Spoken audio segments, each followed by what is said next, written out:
नमस्कार। आज हम 7वीं कक्षा की हिंदी की पाठ्य पुस्तक मल्हार के पाठ 6 गिरिधर कविराय की कुंडलियां के प्रश्न उत्तर करेंगे। पिछली वीडियो में हमने इस पाठ को पढ़ा व समझा था। यदि किसी बच्चे ने वह वीडियो नहीं देखी है तो आप पहले जाकर उस वीडियो को जरूर देख लें ताकि आप इस पाठ के सभी प्रश्न अच्छे से समझ पाएं। आपकी सहायता करेंगी। पाठ के आधार पर नीचे दिए गए प्रश्नों का सही उत्तर कौन सा है, उसके सामने तारा बनाइए। कुछ प्रश्नों के एक से अधिक उत्तर भी हो सकते हैं। तो प्रश्न है, बिना विचारे काम करने के क्या परिणाम होते हैं? कि जब हम बिना सोचे समझे, बिना विचार किए काम करते हैं, तो उसका क्या परिणाम निकलता है, क्या फल मिलता है हमें? तो हमें 4 ऑप्शन दिए गए हैं। पहला है, दूसरों से प्रशंसा मिलती है, मन में शांति बनी रहती है, अपना काम बिगड़ जाता है या खान-पान सम्मान मिलता है। तो इसका सही उत्तर क्या है? अपना काम बिगड़ जाता है। ठीक है? तो इस पर आप स्टार का चिन्ह लगाएंगे। फिर अगला प्रश्न है, चित्त में चैन न पा सकने का मुख्य कारण क्या है? कि चित्त में चैन, कि हमारे मन को चैन नहीं मिलता, शांति नहीं मिलता, इसका क्या कारण है? तो पहला ऑप्शन, प्रयास करने पर भी टाला ना जा सकने वाला दुख। दूसरा, बिना सोचे समझे किए गए कार्य की असफलता। तीसरा, खान पान सम्मान और राग रंग का अभाव। या चौथा, दुनिया द्वारा की जाने वाली निंदा और उपहास। तो चित्त में चैन ना पा सकने का मुख्य कारण क्या है? बिना सोचे समझे किए गए कार्य की असफलता।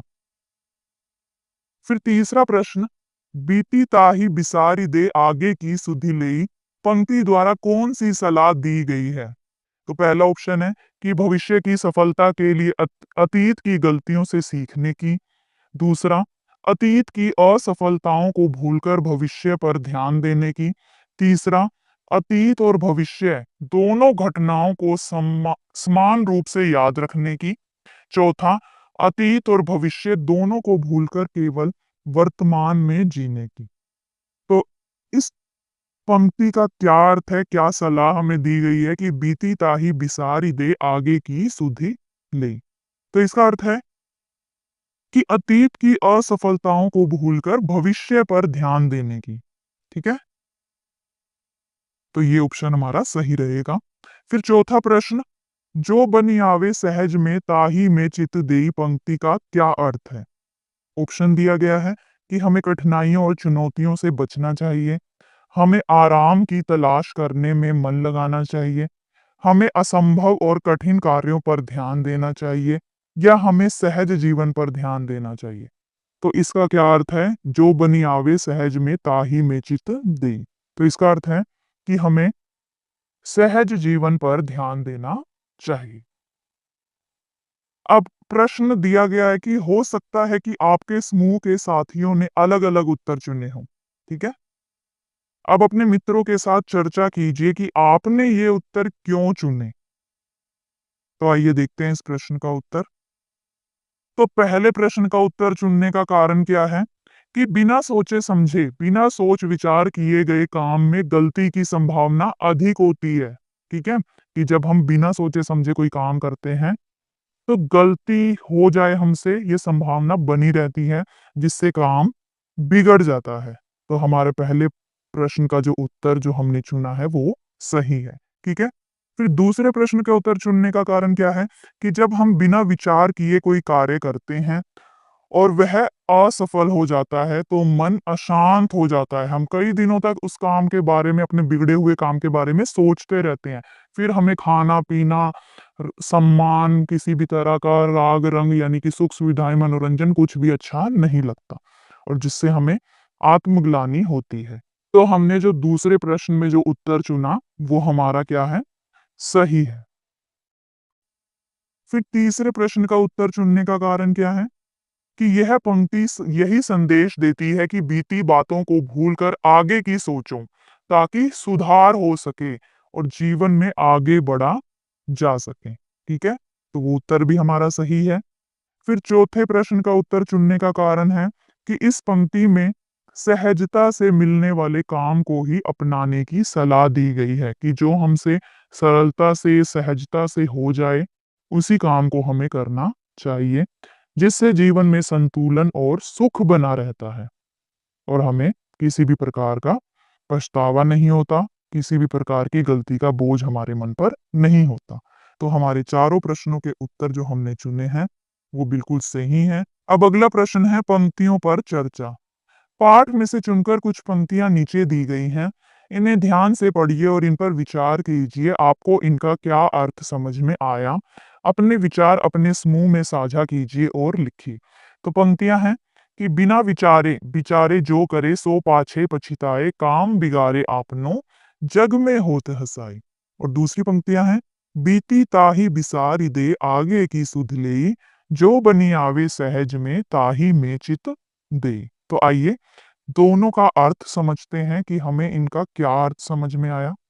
तो पहली पंक्ति का अर्थ है कि जो व्यक्ति बिना सोचे समझे काम करता है, वह अक्सर अपना काम बिगाड़ बैठता है और फिर पछताता है और उसका काम बिगड़ जाने पर लोग उसका मजाक उड़ाते हैं। और दूसरी पंक्ति का अर्थ है, जो बीत चुका है उसे भूल जाना चाहिए और आने वाले समय की चिंता करनी चाहिए, आने वाले समय के बारे में सोचना चाहिए। जो काम सरलता से हो सके उस पर ध्यान देना चाहिए। अगला प्रश्न है मिलकर करें मिलान। नीचे स्तंभ 1 में कुछ पंक्तियां दी गई हैं। उनसे संबंधित अर्थ वाली स्तंभ 2 की पंक्तियों से उनका मिलान कीजिए। तो ये है स्तंभ 1, ये है स्तंभ 2। तो इन पंक्तियों का मिलान हमें यहाँ पर दी गई पंक्तियों से करना है। तो पहली पंक्ति देखते हैं। जग में होत हसाए, चित में चैन न पावे, खान पान सन्मान राग रंग मनि न भावे। तो इन पंक्तियों का अर्थ है कि बिना विचार के किए गए कार्य के कारण मन अशांत रहता है। अच्छा खान पान, सम्मान या जीवन की खुशियां भी उस व्यक्ति को सुख नहीं दे पाती। ठीक है, तो इसका मिलान हम इससे करेंगे। ठीक है, अब अगली पंक्तियां देखिए। कह गिरधर कविराए, दुख कछु टरत न टारे, खटकत है जिय माही, कियो जो बिना विचारे। तो इन पंक्तियों का अर्थ है कि जो कार्य बिना विचार के किए जाता है, वह लंबे समय तक मन में खटकता रहता है और उसकी पीड़ा से छुटकारा पाना मुश्किल होता है। ठीक है, तो इसका मिलान इससे करेंगे। तीसरी पंक्ति देखिए। ताही में चित देई, बात जो बनी आवे, दुर्जन हंसे न कोई, चित में खता न पावे। तो इसका अर्थ है, ऐसे कार्य कीजिए कि किसी बुरे व्यक्ति को हंसने का मौका ना मिले और मन में किसी प्रकार का दोष या अपराध बोध ना हो। तो इसका मिलान आप इससे करेंगे। अब अगली पंक्तियां देखिए। कह गिरिधर कविराए, यह करु मन प्रतीति, आगे को सुख होई, समझो बीती सो बीती। तो इनका अर्थ है, अपने मन को इस बात पर विश्वास करना सिखाओ कि भविष्य की खुशी को समझते हुए अतीत के दुखों को भुलाकर आगे बढ़ना चाहिए। तो इन पंक्तियों का मिलान हम इनसे करेंगे। ठीक है, अब अगला प्रश्न है सोच विचार के लिए। पाठ को एक बार पुनः पढ़िए, पता लगाइए और लिखिए। पाठ को दोबारा पढ़ना है और हमें पता लगाना है और लिखना है।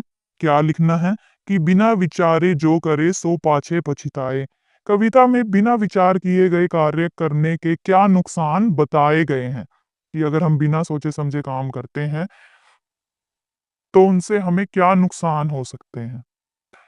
कविता में बताया गया है कि बिना सोच विचार किए गए काम करने से कार्य बिगड़ सकता है, मन में अशांति रहती है, वह दुनिया में हंसी का पात्र बनता है और अंत में पछताना पड़ता है। इसलिए कोई भी काम सोच समझकर करने की सलाह दी गई है। फिर अगला प्रश्न है बिना विचारे जो करे सो पाछे पछिताए।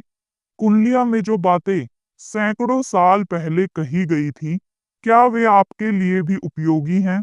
कैसे? उदाहरण देकर समझाइए। हाँ, आज भी यह बात उतनी ही उपयोगी है। उदाहरण यदि कोई छात्र बिना सोचे एक कठिन विषय चुन ले और बाद में समझे कि वह उसे समझ नहीं पा रहा है। मान लीजिए किसी बच्चे ने बिना सोचे समझे गणित विषय को चुन लिया है, ठीक है? जैसे आप 11th में जाओगे, ठीक है? आपने अगर मैथ्स चुन लिया है, लेकिन आप उस सब्जेक्ट को कर नहीं पाते बाद में, फिर आपको पछताना पड़ता है कि मुझे सब्जेक्ट ये चुनना नहीं चाहिए था क्योंकि ये मेरे लिए कठिन है, ठीक है? तो उससे क्या होगा? आपको पछताना पड़ सकता है, इसलिए सोच समझकर निर्णय लेना ज़रूरी है। अगला प्रश्न, खान-पान सम्मान राग रंग मन ही न भावे। इस पंक्ति में रेखांकित शब्दों के अर्थ शब्दकोश से देखकर लिखिए।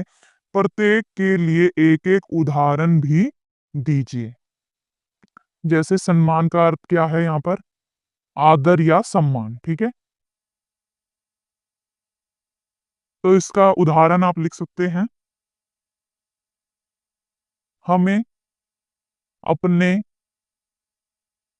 बड़ों का सम्मान करना चाहिए, ठीक है? सम्मान करना चाहिए। फिर दूसरा दिया गया है हमें मन ही, ठीक है? मन ही। तो मन ही का अर्थ होता है मन। उदाहरण आप लिख सकते हैं।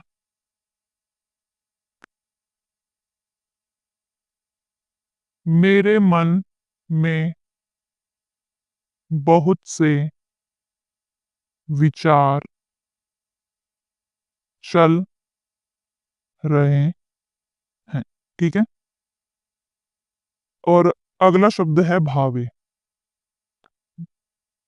भावे का अर्थ होता है कि अच्छा लगना, अच्छा लगना, ठीक है? तो इसका उदाहरण आप लिख सकते हैं। कोई भी व्यक्ति कोई भी व्यक्ति मेरे मन को जल्दी से नहीं भाता। तो ये हो गया सम्मान का अर्थ और ये उदाहरण, ठीक है? और फिर ये होगा भावे का अर्थ और ये उसका उदाहरण, और ये हो गया मनी का अर्थ मन और ये उसका यहाँ पर उदाहरण दिया गया है, ठीक है? अब अगला प्रश्न, अनुमान और कल्पना से अपने समूह में मिलकर चर्चा कीजिए। आपने पढ़ा है कि बिना विचारे जो करे सो पाछे पछिताए। कल्पना कीजिए कि आपके एक मित्र ने बिना सोचे समझे एक बड़ा निर्णय लिया है। वह निर्णय क्या था, यानी फैसला क्या था, और उसका क्या प्रभाव पड़ा? इसके बारे में एक रोचक कहानी अपने साथियों के साथ मिलकर बनाइए और कक्षा में प्रस्तुत कीजिए। एक मित्र ने बिना सोचे समझे एक महंगी साइकिल खरीदी जो उसके बजट से बाहर थी। बाद में उसे स्कूल की फीस भरने में मुश्किल हुई और परिवार को परेशानी झेलनी पड़ी। तब उसे एहसास हुआ कि निर्णय सोच समझकर लेने चाहिए। फिर अगला प्रश्न, कल्पना कीजिए कि बीती ताही बिसारी दे आगे की सुध ले। कविता निम्नलिखित के लिए लिखी गई है कि ये पंक्तियां जो हैं किसके लिए लिखी गई हैं? आपके लिए, आपके कोई सहपाठी के लिए, आपके किसी परिजन के लिए, आपके शिक्षक के लिए, किसी पक्षी के लिए या किसी पशु के लिए। तो इनकी कौन-कौन सी समस्याएं होंगी? यह कविता उन्हें कैसे प्रेरित करेगी? कि किस तरह से उन्हें मोटिवेट करेगी? ये पंक्तियां जो हैं कि बीती ताही बिसारी दे, आगे की सुधि ले, कि बीती बातों को भूलकर आगे के बारे में सोचो, अपने भविष्य के बारे में सोचो। तो आपके बारे में है कि जो गलतियां परीक्षा में हुई, उन्हें भूलकर अब आगे की पढ़ाई पर ध्यान दूंगा, आप कह रहे हैं, ठीक है? और अगर आपके सहपाठी के बारे में है, तो परीक्षा में कम अंक आए, तो भविष्य की तैयारी करें। किसी परिजन के बारे में है, तो पुरानी असफलता को भूलकर नया व्यवसाय शुरू करें। शिक्षक के बारे में है, तो कोई पुरानी शिक्षण योजना सफल ना हुई, तो नई सोचें। पक्षी, अगर घोंसला उजड़ जाता है तो नया बनाना सीखें। पशु, चोट लगने के बाद भी आगे बढ़े। तो इस तरह से ये पंक्तियां जो हैं इन सभी को प्रेरित करेंगी। अब अगला प्रश्न है, कल्पना कीजिए कि आप एक ऐसे व्यक्ति से मिले हैं जो हमेशा बीती बातों में खोया रहता है। आप उसे समझाने के लिए क्या-क्या कहेंगे? जो हो गया उसे बदल नहीं सकते, लेकिन यदि आप आगे की योजना बनाएं तो अपना भविष्य संवार सकते हैं, क्योंकि हर दिन एक नया अवसर है। अब अगला प्रश्न है शब्द से जुड़े शब्द। नीचे दिए गए रिक्त स्थानों में चित्त या मन से जुड़े शब्द कुंडलियों में से चुनकर लिखने हैं हमें। ठीक है, तो हमें एक उदाहरण तो दिया गया है, मन या चित्त का अर्थ का एक उदाहरण हमें दिया गया है चैन। ठीक है, और क्या क्या हो सकते हैं? दुख। ठीक है, जो हमने पाठ में पढ़े हैं। पछतावा, मन में पछतावा हो रहा है, मन में दुख हो रहा है। मन में विश्वास।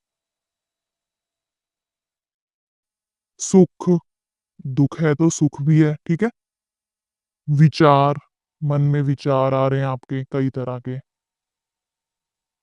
और उपहास या मजाक। ठीक है,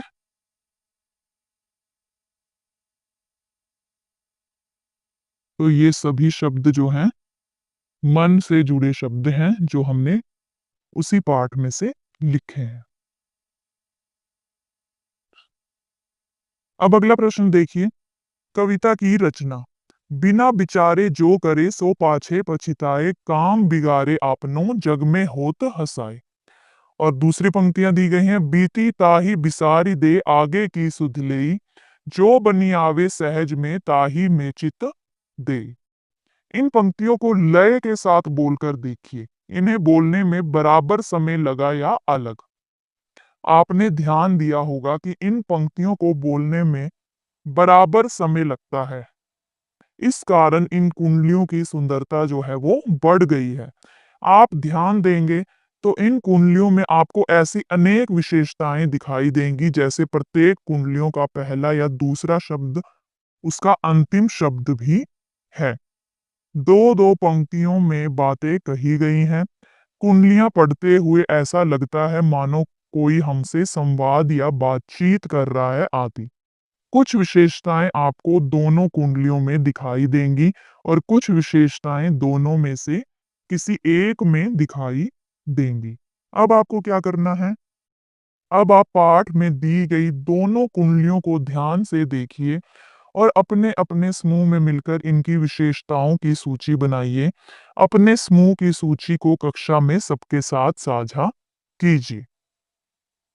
अब देखिए, जो विशेषताएं दोनों कुंडलियों में हैं, उसे आपको यहाँ पर लिखना है खाली जगह में, और जो विशेषताएं किसी एक कुंडली में हैं, उसे यहाँ पर आपको लिखना है। ठीक है? अब देखिए, जो विशेषताएं दोनों कुंडलियों में हैं, जैसे दोनों में दो दो पंक्तियां एक साथ जुड़ी हुई हैं, ठीक है, और एक विचार प्रकट करती हैं, और लयबद्धता यानी बोलने में समान समय लगता है दोनों कुंडलियों में, और कुछ पंक्तियां जो है आपस में संवाद जैसा अनुभव कराती है। ठीक है, यानी बातचीत की तरह लगती है। और जो विशेषताएं किसी एक कुंडली में है, ठीक है, वो क्या है कि पहली कुंडलियां में बिना विचारे और पाछे पछिताए विरोधाभास है, और दूसरी कुंडलियां में बीती आगे चित्त जैसे शब्द समय और चित्त से जुड़े हुए हैं। अब अगला प्रश्न देखिए, नीचे एक स्तंभ में कविता की पंक्तियों की कुछ विशेषताएं दी गई हैं और उनसे संबंधित पंक्तियां दूसरे स्तंभ में दी गई हैं। कविता की विशेषताओं का सही पंक्तियों से मिलान कीजिए। तो ये दी गई हैं हमें विशेषताएं और यहाँ दी गई हैं पंक्तियां। तो इन विशेषताओं का मिलान इन पंक्तियों से करना है। तो कौन सी विशेषता है कि पंक्ति के अंतिम शब्द की ध्वनि आपस में मिलती जुलती है। तो ये देखिए, पंक्ति के अंतिम शब्द की ध्वनि आपस में मिलती जुलती है, जैसे आवे पावे। ठीक है, दोनों मिलती जुलती हैं, ये आवे पावे। तो इसका मिलान हम इससे करेंगे कि ताही में चित देई बात जोई बनी आवे, दुर्जन हसे न कोई चित में खता ना पावे। फिर दूसरी विशेषता है कवि के नाम का उल्लेख किया गया है। तो कवि के नाम का उल्लेख किसमें किया गया है? कह गिरिधर कविराय यह करु मन प्रतीति। तो इस पंक्ति का मिलान इससे करेंगे, इस विशेषता का मिलान इस पंक्ति से करेंगे। ठीक है। फिर तीसरी विशेषता देखिए, एक दूसरे के विपरीत विचार एक साथ आए हैं। तो यहां पर देखिए, बीती ताही बिसारी दे आगे की सुधि ले। यानी कि बीती बातों को भुलाकर, यानी भूतकाल को भुलाकर भविष्य के बारे में सोचने की बात यहाँ पर कही गई है। ठीक है। बीती ताही बिसारी दे, कि बीती बातों को भुलाकर आगे यानी भविष्य के बारे में सोचो। तो ये क्या है? यहाँ पर एक दूसरे के विपरीत विचार एक साथ आए हैं। ठीक है। तो इसका मिलान हम इससे करेंगे। अब अगली विशेषता है, एक ही वर्ण से शुरू होने वाले एक से अधिक शब्द एक ही पंक्ति में आए हैं। यानी एक ही वर्ण से शुरू हो रहे हैं, जैसे बिना विचारे, पाछे पछिताए। ये भी ब से शुरू है, ये भी ब से शुरू है, ये प से शुरू है तो ये भी प से शुरू है। ठीक है। एक ही वर्ण से शुरू हो रहे हैं, तो इसका मिलान हम इससे करेंगे। ठीक है। तो यहाँ पर आप वो विशेषताएं लिख भी सकते हैं कि जो विशेषताएं दोनों कुंडलियों में आई हैं। तो यहीं से आप देख के लिख सकते हैं दोनों में क्या है। अंतिम पंक्तियां दोनों की मिलती जुलती हैं। ये देखिए, जैसे इसमें क्या है, पछिताए हंसाए, और इसमें देखिए ले दे। ठीक है। तो इनकी पंक्तियां आपस में मिलती जुलती हैं। तो आप ये लिख सकते हैं कि जो विशेषता दोनों कुंडलियों में है, कि दोनों के अंतिम शब्द की ध्वनि आपस में मिलती जुलती है। ठीक है। तो इस वीडियो में इतना ही। बाकी के प्रश्न हम अगली वीडियो यानी कि पार्ट 2 में करेंगे। तो मिलते हैं अगली वीडियो में। तब तक के लिए नमस्कार। प्रश्न दिए गए हैं काल से जुड़े शब्द से संबंधित। बीती ताही बिसारी दे आगे की सुध ली। इस वाक्य में बीती शब्द अतीत यानी भूतकाल के कार्यों को व्यक्त कर रहा है, और आगे शब्द भविष्य के कार्यों को व्यक्त कर रहा है। इसी प्रकार वर्तमान समय में होने वाले कार्यों को आज जैसे शब्दों से व्यक्त किया जा सकता है। रोचक बात यह है कि अनेक शब्दों का प्रयोग बीते हुए समय, आने वाले समय और वर्तमान समय को बताने वाले तीनों प्रकार के वाक्यों में किया जा सकता है। ठीक है। कि अनेक शब्द ऐसे हैं जिन्हें हम भूतकाल में भी प्रयोग में ला सकते हैं, वर्तमान काल में भी और भविष्य काल में भी।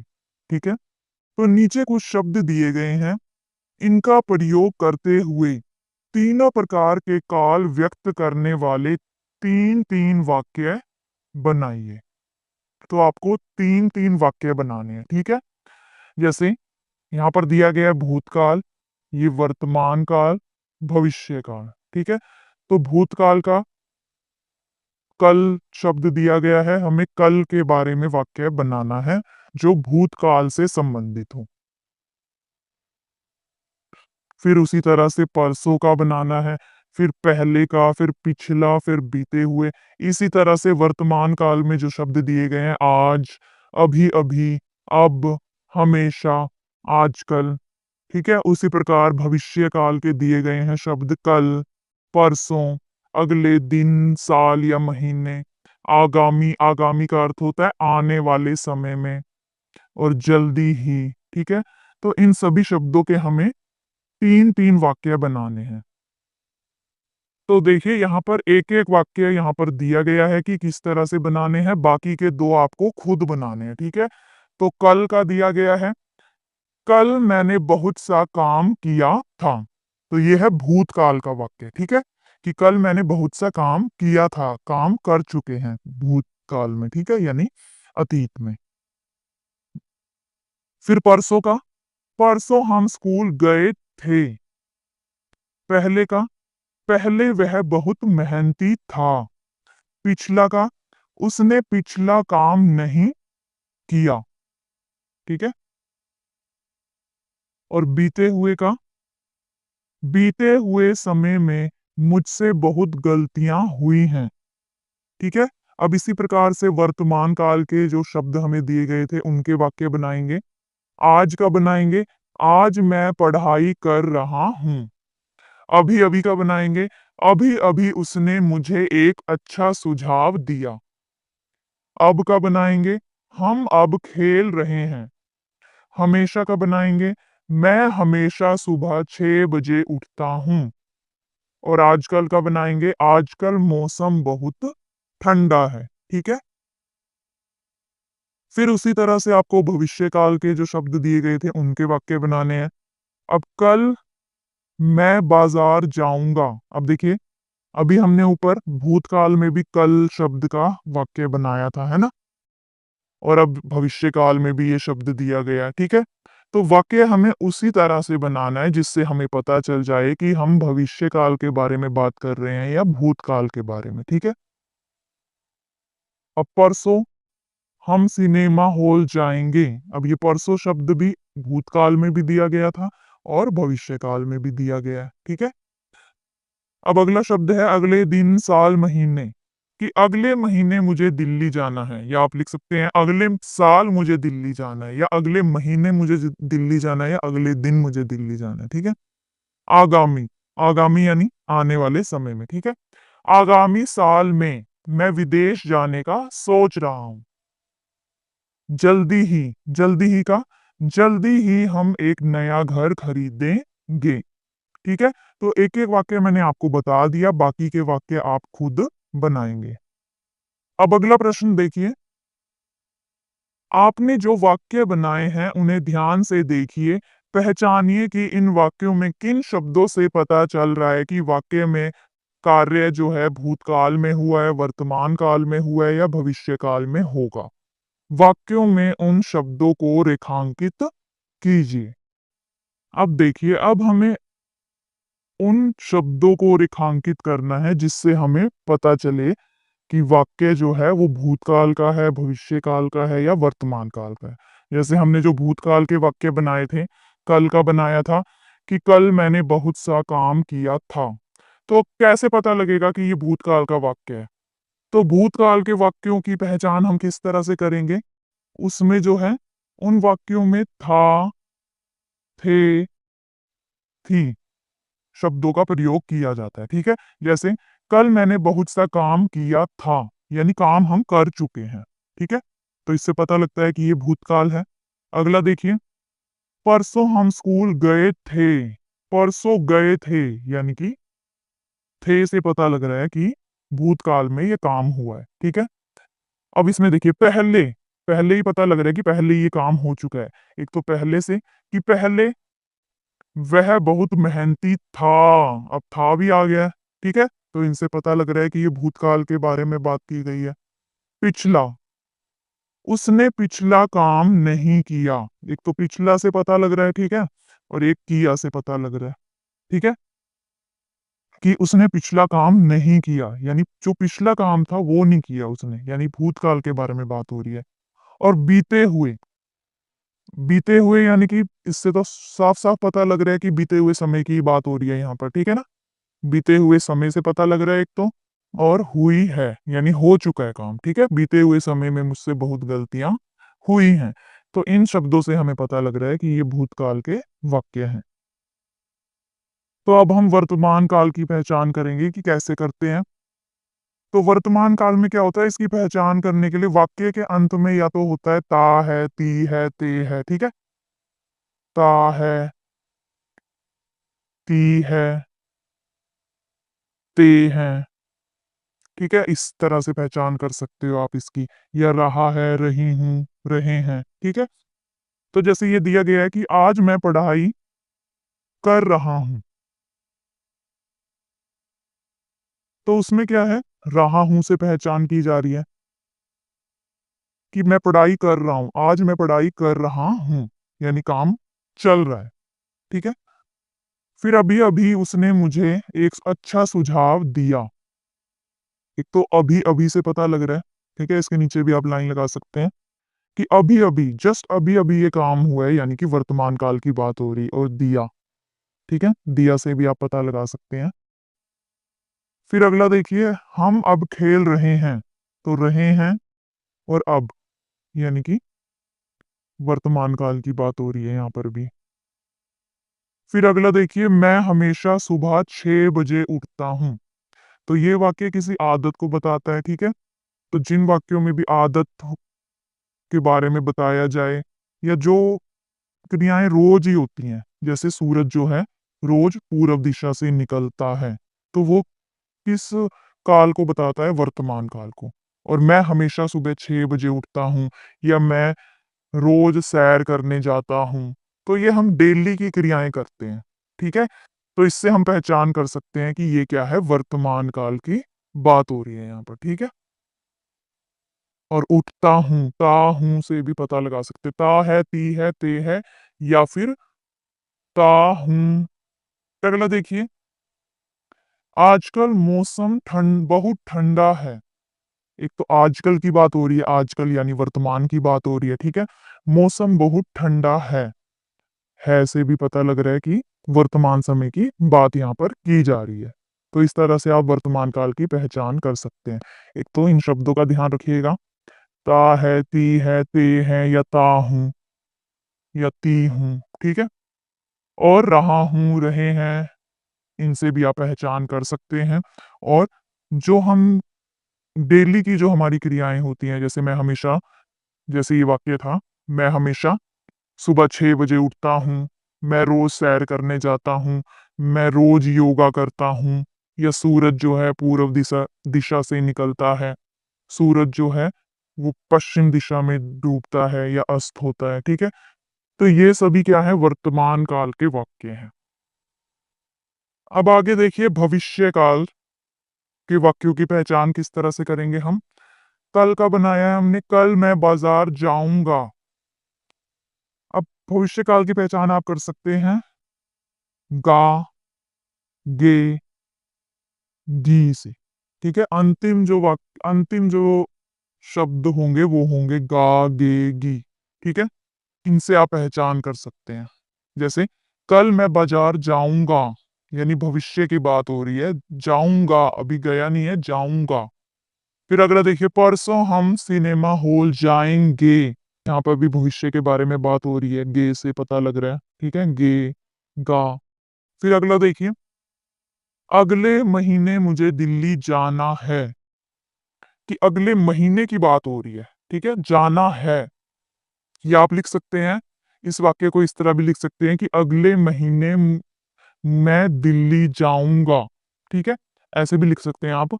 या अगले महीने मुझे दिल्ली जाना है, इससे भी साफ पता लग रहा है कि भविष्य काल के बारे में बात हो रही है, ठीक है। तो अगले महीने से यहाँ पे पता लग ही रहा है आपको साफ। और अगला देखिए, आगामी साल में मैं विदेश जाने का सोच रहा हूँ। ये भी भविष्य काल के वाक्य को दर्शाता है। आगामी, आने वाले समय के बारे में ही बात हो रही है यहाँ पर। इस शब्द से आप पता लगा सकते हैं, तो ठीक है, कि आगामी साल में मैं विदेश जाने का सोच रहा हूँ, अभी प्लानिंग चल रही है, ठीक है। फिर अगला वाक्य देखिए, जल्दी ही हम एक नया घर खरीदेंगे। यहाँ पर तो साफ ही पता लग रहा है, एक तो जल्दी ही और एक खरीदेंगे, गा, गे, गी, ठीक है, गा, गे, ठीक है। यानी कि भविष्य के बारे में, भविष्य काल के बारे में यहाँ पर बात की जा रही है। तो इन सभी शब्दों से आप पता लगा सकते हैं कि काम जो है भविष्य काल में किया जाएगा। अगला प्रश्न पाठ से आगे, आपकी बात। खटखट है जिये माही क्यों जो बिना विचारे, का अर्थ है बिना सोचे किए गए कार्य मन में चुभते रहते हैं।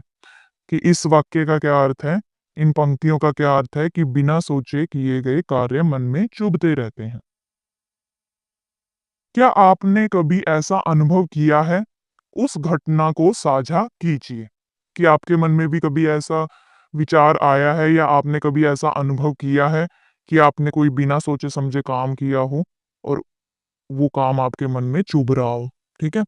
तो वही हमें बताना है। प्रश्न में। तो आप इस तरह से लिखेंगे, हाँ, एक बार बिना सोचे मैंने अपने दोस्त को कुछ कठोर शब्द कहे, जो बाद में मुझे बहुत चुभे। इस घटना ने सिखाया कि हमें हर बात सोच समझ कर करनी चाहिए ताकि बाद में पछताना ना पड़े। क्योंकि कई बार क्या होता है, हम गुस्से में किसी को भी कुछ भी कह देते हैं, कुछ ऐसे शब्द बोल देते हैं जो हमें नहीं बोलने चाहिए, जो किसी को दुख पहुंचाएं, किसी को बुरे लगे। लेकिन बाद में फिर हमें पछताना पड़ता है, ठीक है? तो इसलिए कहा गया है कि हमें हर काम सोच समझकर करना चाहिए और सोच समझकर ही हमें अपनी बात दूसरों से करनी चाहिए। फिर अगला प्रश्न है, बीती ताहि बिसारी दे, आगे की सुधि लेई, का अर्थ है अतीत को भूलना और भविष्य पर ध्यान देना चाहिए। क्या आप इस बात से सहमत हैं? क्यों? उदाहरण देकर समझाइए। तो इस प्रश्न के उत्तर में आप लिखेंगे, मैं सहमत हूँ। अतीत में जो हुआ वह बदल नहीं सकता, इसलिए हमें वर्तमान और भविष्य पर ध्यान केंद्रित करना चाहिए। यानी कि हमें अपने वर्तमान और भविष्य के बारे में सोचना चाहिए, अतीत को भुला देना चाहिए। जैसे अगर किसी परीक्षा में असफल हो गए, तो भविष्य में सफलता के लिए तैयार रहना चाहिए। फिर अगला प्रश्न देखिए, पाठ में दी गई दोनों कुंडलियों के आधार पर आप अपने जीवन में कौन-कौन से बदलाव लाना चाहेंगे? तो उत्तर है, मैं अपने जीवन में हर कार्य को सोच समझकर करने का प्रयास करूंगा। अतीत के पछतावे को छोड़कर वर्तमान और भविष्य पर ध्यान केंद्रित करूंगा ताकि मानसिक शांति मिले और सही निर्णय ले सकूं। फिर अगला प्रश्न है, खान पान सम्मान राग रंग मनी न भावे। इस पंक्ति में खान पान सम्मान और राग रंग अच्छा ना लगने की बात की गई है। आप इसमें से किसे सबसे आवश्यक मानते हैं? अपने उत्तर के कारण भी बताइए। तो इस प्रश्न के उत्तर में आप लिखेंगे, मैं सम्मान को सबसे आवश्यक मानता हूँ। खान-पान और राग-रंग बाहरी सुख हैं, लेकिन सम्मान से आत्मसम्मान और मानसिक शांति मिलती है, जो जीवन को सही दिशा में ले जाती है। अब अगला प्रश्न देखिए, हंसी। जग में होत हँसाए। कभी-कभी लोग दूसरों की गलतियों पर ही नहीं, उनके किसी भी कार्य पर हंस देते हैं।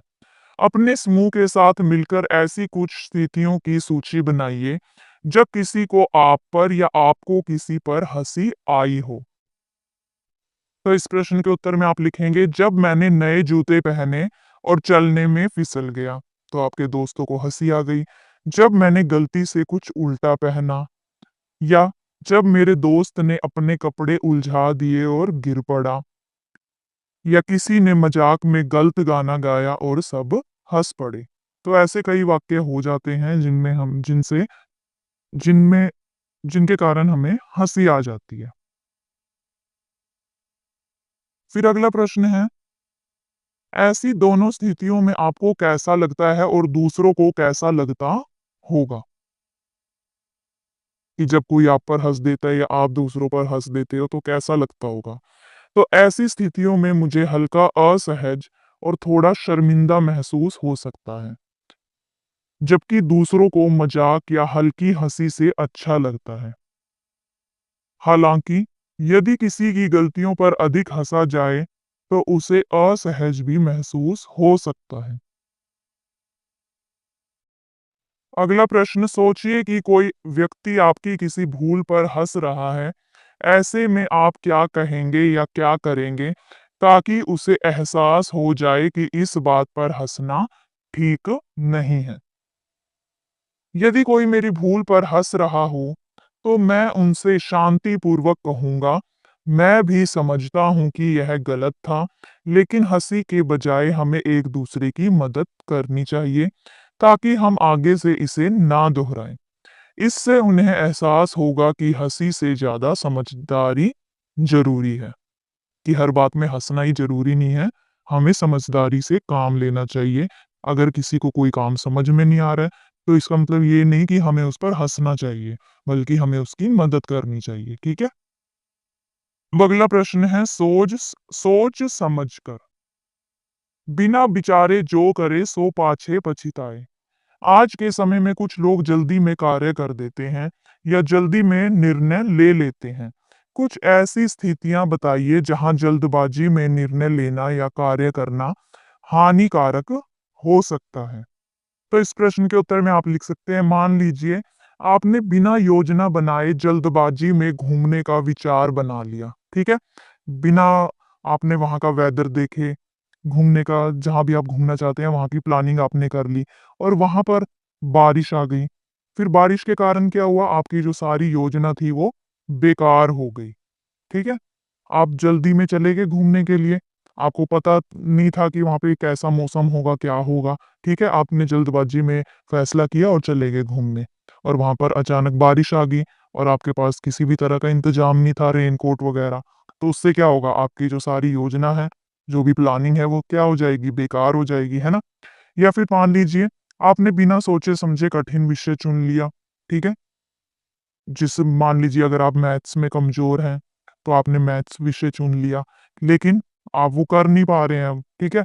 जिसके कारण आप परीक्षा में फ़ेल भी हो सकते हैं। तो ये नुकसान आपको हो सकता है अगर आप जल्दबाज़ी में कोई कार्य करते हैं या कोई भी कोई कार्य को जल्दबाज़ी में बिना सोचे-समझे करता है, ठीक है? तो ये नुकसान आपको हो सकते हैं।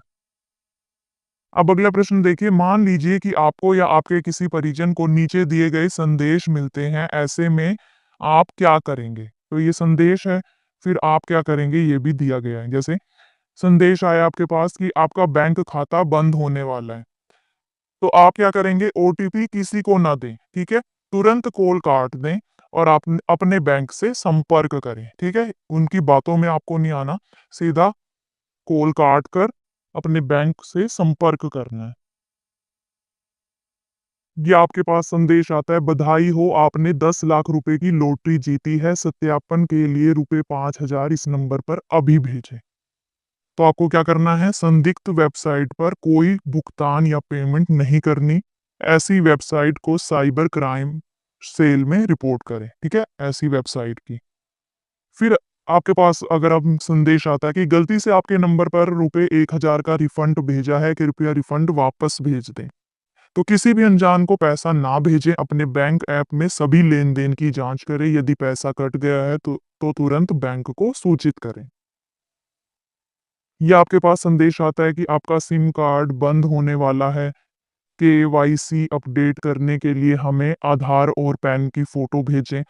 तो आपको तुरंत कॉल को काट देना है, सीधा बैंक से संपर्क करना है और अपना जो फ़ोन पर आधार या पैन या कोई व्यक्तिगत जानकारी किसी से भी साझा नहीं करनी है।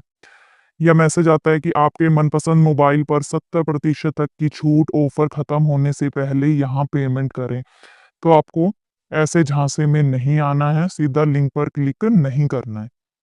या आपके पास कोई मैसेज आता है, मैं तुम्हारा चाचा बोल रहा हूँ, ट्रेन में फंसा हूँ, तुरंत रुपए 5,000 इस नंबर पर भेज दो। तो आपको व्यक्ति की पहचान की पुष्टि करनी है, तुरंत पैसे ट्रांसफर ना करें, परिवार के अन्य सदस्यों से बात करें, ठीक है? और भी कुछ मैसेज यहाँ पर दिए गए हैं, इन्हें आप ज़रूर पढ़ लीजिएगा और आपको उस सिचुएशन में क्या करना है वो भी यहाँ पर दिया गया है, ठीक है? तो ये सभी आप पढ़ लीजिएगा एक-एक करके। अब प्रश्न हमें दिया गया है कि नीचे कुछ स्थितियां दी गई हैं, इन स्थितियों में बिना सोचे समझे कार्य करने या निर्णय लेने के लिए क्या परिणाम हो सकते हैं। पहला दिया गया है कि सोशल मीडिया पर झूठा संदेश या असत्य समाचार पर भरोसा करके उसे सबको भेज दिया। कि आपने सोशल मीडिया पर कोई भी झूठा संदेश या असत्य समाचार आया और आपने उसे दूसरों को भेज दिया, तो उसका क्या परिणाम हो सकता है। इससे समाज में भ्रम फैल सकता है और व्यक्ति की विश्वसनीयता पर असर पड़ सकता है कि लोग फिर आपकी बात पर विश्वास नहीं करेंगे। अगला देखिए, जल्दबाजी में बिना हेलमेट के बाइक चलाने पर पुलिस ने चालान काट दिया, तो उससे क्या होगा? पुलिस द्वारा चालान कटने से पैसे का नुकसान हो सकता है और सुरक्षा भी खतरे में पड़ सकती है। फिर तीसरा, बिना माता पिता से पूछे ऑनलाइन गेम पर पैसे खर्च कर दिए, तो उससे क्या होगा, परिवार के साथ रिश्तों में तनाव आ सकता है और आर्थिक नुकसान भी हो सकता है। अब अगला प्रश्न है आज की पहेली। खान पान सम्मान, इस पंक्ति के तीनों शब्दों में केवल एक मात्रा का प्रयोग किया गया है, उपयोग किया गया है, आ की मात्रा। ठीक है, खान में भी आ की मात्रा है, पान में भी और सम्मान में भी। ठीक है, किसका प्रयोग है, आ की मात्रा का। अब ऐसे ही दो वाक्य नीचे दिए गए हैं जिसमें केवल एक मात्रा का उपयोग किया गया है, जैसे नीली नदी धीमी थी, चींटी चीनी जिम गई। अब इन दोनों वाक्यों में किसका प्रयोग किया गया है, बड़ी ई की मात्रा का। ठीक है, ये देखिए, नीली में भी, नदी में भी, धीमी में भी, थी में भी, उसी तरह से चींटी चीनी जिम और गई में भी। ठीक है, अब आप इसी प्रकार के वाक्य अलग अलग मात्राओं के लिए बनाइए। अब आपको भी इसी तरह के वाक्य बनाने हैं। ध्यान रहे आपके वाक्यों का कोई ना कोई अर्थ होना चाहिए। आप एक वाक्य में केवल एक मात्रा को बार बार या बिना मात्रा वाले शब्दों का ही उपयोग कर सकते हैं। ठीक है, तो या तो आपको एक ही मात्रा का प्रयोग करना है, बार बार भी कर सकते हैं, एक बार भी कर सकते हैं, या बिना मात्रा वाले शब्दों का प्रयोग कर सकते हैं। अब जैसे हमें दिया गया है मात्रा आ। ठीक है, अब आ की मात्रा वाले ही हमें वाक्य बनाने हैं। तो हम बना सकते हैं, राम आम खा रहा था। ठीक है, सब में आ की मात्रा का ही हमने प्रयोग किया है, किसी और मात्रा का नहीं किया। अब ई की मात्रा का बनाना है, वो भी छोटे ई की। कवि यह खत लिख। ठीक है, ये देखिए, छोटी ई की मात्रा का प्रयोग किया है या बिना मात्रा के शब्द लिखे हैं हमने, उसके अलावा दूसरी मात्रा का हमने प्रयोग नहीं करना है। उसी तरह से बड़ी ई की मात्रा का, सीमा खत पढ़ती रही। ठीक है, इसी तरह से आपने ये सभी वाक्य बनाने हैं। जो भी मात्रा यहाँ पर दी गई है उन्हीं मात्राओं का प्रयोग करते हुए। तो यहाँ पर मैंने आपको उदाहरण बता दिया है कि आपको इन मात्राओं का उपयोग करके किस तरह से वाक्य बनाने हैं। तो आप अपनी सोच समझ से इन वाक्यों के अलावा कोई और वाक्य भी अगर आपसे बनते हैं तो जरूर बनाकर देखिएगा। आशा करती हूँ आपको इस पाठ के सभी प्रश्न अच्छे से समझ में आए होंगे। अगर आपका किसी भी प्रश्न को लेकर कोई भी डाउट है तो आप कमेंट करके जरूर बताइएगा। आपके कमेंट का जवाब जरूर दिया जाएगा। मिलते हैं अगली वीडियो में, तब तक के लिए नमस्कार।